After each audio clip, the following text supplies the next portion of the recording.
When I started engineering, there were about 5% women in engineering, so fairly small cohort, but I would say I was of the second wave. Women who had come well before me not only were small in numbers, I think entered an environment where they really were not encouraged and in some cases discouraged. When I came along into engineering, not only did I have a strong support from my family, which I think is really key, but I also had strong support in the academic environment and from my colleagues, both male and female. So although our numbers weren't that big, it was a good experience. I felt supported and really found my passion around engineering, not only through my studies, but through a career. A turning point certainly was the Montreal Massacre. When you had a national incident that was targeting women in engineering, that really galvanized the community, government, industry, men, women, parents, to say something's not right. We want to encourage our young people, male or female, to pursue their passions, STEM or otherwise. What are we going to do differently? So that really elevated as an issue for society, and I think even to me, because at that point I was just living my life, doing my thing, feeling well supported. So how can I then start to give back to community to ensure that the blessings that I had from family and the environment, I can help support and nurture other people. When I held the NSERC Petro-Canada Chair for Women in Science and Engineering here for the Prairie region, that was a highlight of my professional career, no question about it. It was a great leadership opportunity. It was one where you had a bit of a blank page, a huge issue, if you will, to try to tackle, but you had great support and you had an opportunity to be creative. That's daunting though. So when we started, really try to focus in 3 key areas. One was doing research. I mean, that's what a university is all about. So one of the wonderful things that I got involved with was working with faculty members in the social sciences and education to do some significant research projects in Calgary and in Canada, collection of data, both in junior high and high school as well as here on our campus, to ask some key questions about the influencing factors of why men and women study engineering, what they deem as successful career paths and so on.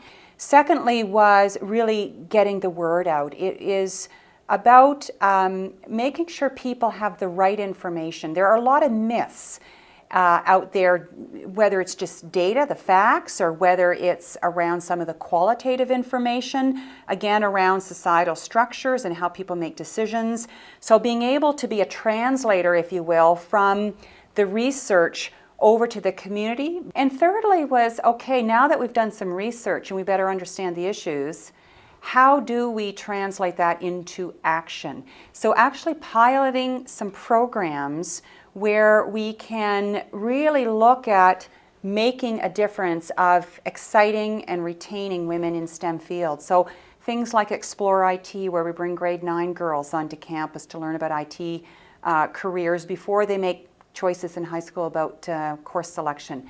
Cyber Mentor, an email, well, it started as an email mentoring program, now an online mentoring program, making sure that we can have reach to young women and girls outside the major centers where maybe they don't have access to role models. That program still exists.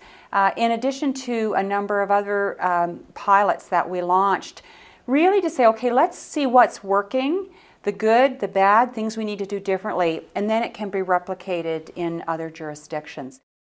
One of the things that you can do when you have a chair, it's a platform. And so the opportunity is to disseminate information, and obviously talking is helpful, getting in front of groups, making presentations, and really having those conversations, answering questions, dispelling the myths. That was a key part of what I did and other chair holders, and hundreds of presentations, whether it's to students in school or to politicians at a senior level.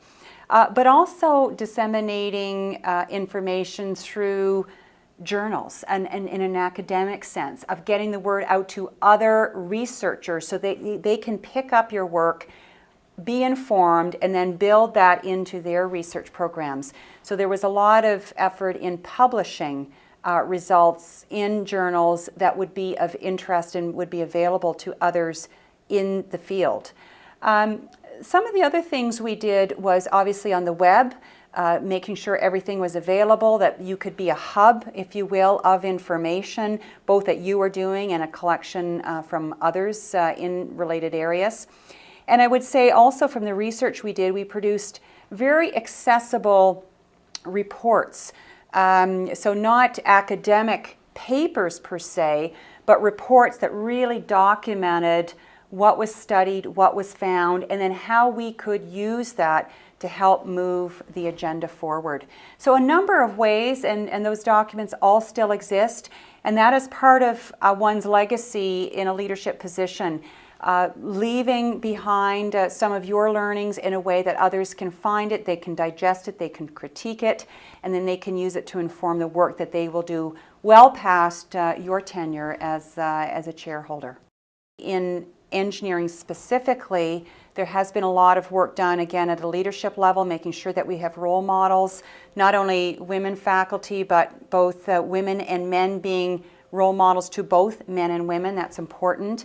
I think part of it is even tying back to the curriculum. How do we present the study of engineering or STEM in general in a way that is going to be exciting, that's going to be relevant, that's going to be conducive for a wide variety of learners, including women.